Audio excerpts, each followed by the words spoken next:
দরকার নাই, একটু ফাঁকা ফাঁকা থাকুন, নাহলে মনে করবে যে আমরা আমি আপনার নাম পরিচয় দিয়ে বলুন। আচ্ছা, আমার নাম হাবিবুল আলম চৌধুরী, ডাকনাম ববি। আমি ঢাকা সিটি বিএনপির সাবেক প্রচার সম্পাদক। এই দল গঠন থেকে অদ্যাবধি এই দলের পতাকা তলে বিএনপির জন্য কাজ করে যাচ্ছি এবং আমি শহীদ রাষ্ট্রপতি জিয়াউর রহমানের নির্বাচন 1978 তেসরা জুন সেই নির্বাচনে কাজ করেছি এবং জাগ দলের উদ্যোগ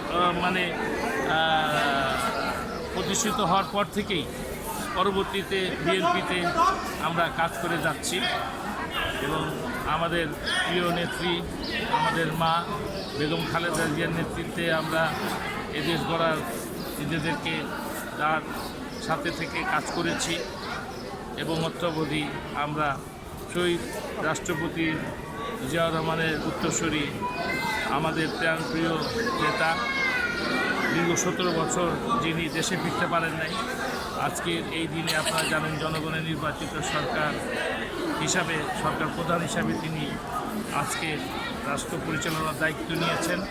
ইনশাআল্লাহ তিনি কামিয়াব হবেন এই কামনা করছি এবং তার নেতৃত্বে আমরা দেশ গড়ার কাজে নিজেদেরকে আত্মনিয়োগ করব। আজকের এই দিনে এই হোক আমাদের সব। শুধু দর্শক, আমরা যারা শহীদ প্রেসিডেন্ট জিয়াউর রহমানের হাত ধরে রাজনীতিতে এসেছিলাম, ঠিক তারাই আজকে আবার এখানে এসেছেন 17 বছর আন্দোলন সংগ্রাম করার পরে আজকে শহীদ প্রেসিডেন্ট জিয়াউর রহমানের 45তম শাহাদত বার্ষিকীতে। এবং এখানে শহীদ প্রেসিডেন্ট জিয়াউর রহমানের সমাধিস্থল এবং সেই সাথে ওনার সহধর্মিণী বেগম খালেদা জিয়া, সাবেক 3 বারের প্রধানমন্ত্রী, আপসীন দেশনেত্রী, ওনার মাজার এবং 2 জনই একখানে সমাধিত হয়েছেন। এখানে আমরা দোয়া মোনাজাত এবং শ্রদ্ধা নিবেদন করব। সেই সাথে আমরা এখান থেকে বলতে চাই, শহীদ প্রেসিডেন্ট জিয়াউর রহমান এবং বেগম খালেদা জিয়ার সুযোগ্য সন্তান জনাব তারেক রহমান আজ মাননীয় প্রধানমন্ত্রী। উনি আগামীতে দেশ যেভাবে চালিয়ে যাচ্ছেন, আশা করি এইভাবেই আরও দীর্ঘদিন উনি চালিয়ে যাবেন, এই প্রত্যাশায় আমরা আজকে করি। এই আজকে জাতি আজকে এবং সারাদিনই সারা বাংলাদেশেই আজকে এইভাবে দোয়া মোনাজাত এবং তোবারক মোনাজাত চলছে। আসসালামু আলাইকুম।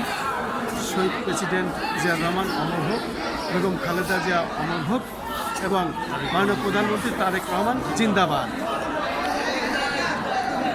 আপনি ওইটার এটা মিলে আমার একটু করে দিন। হ্যাঁ, এই স্মৃতিটা বোঝেন না, এটা কী জিনিস নিচ্ছে আপনি বুঝতে পারবেন পরে। এখন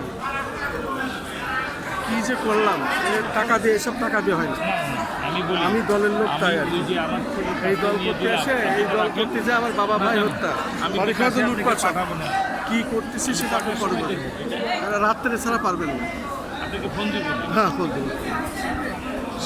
সারাদিন থাকবো তো, অনেক কিন্তু ভাড়াই দিয়ে এবং বিভিন্ন সময় আমাকে এই প্রেস ক্লাব এলাকায় আসলে রিং দেবেন। হ্যাঁ, বিভিন্ন সময় প্রেস ক্লাবের থেকে আসলে আমাকে রিং দেবেন। বিভিন্ন সময় বিভিন্ন অনেক জায়গায় ঠিক আছে, কাটিং করে করে দিবেন, শুধু ওই জায়গাটা ধরে দিবেন যে জাগ দল থেকে কাজ করতে।